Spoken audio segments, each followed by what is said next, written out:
dugang mga teksto nga ato pagatun-an. Nagaingon dinhi sa Ezekiel Kapitulo 11, versikulo 1. Moreover, the Spirit lifted me up and brought me unto the east gate of the Lord's house, which looketh eastward, and behold, at the door of the gate 25 men, among whom I saw Jaazaniah, the son of Azur, and Pilatja, the son of Benaiah, princes of the people. Mga higalang mga kaigsunan, no?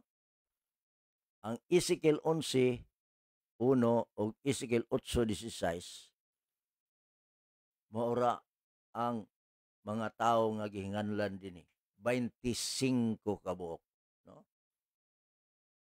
No? Nga nagatan-aw ngadto sa silangan.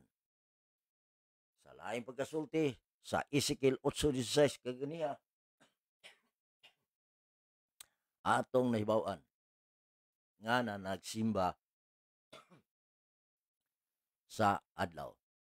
Si Jaazania o si Pilatya. Kini sila mga pangulo ni sila sa paglapas, leaders of apostasy.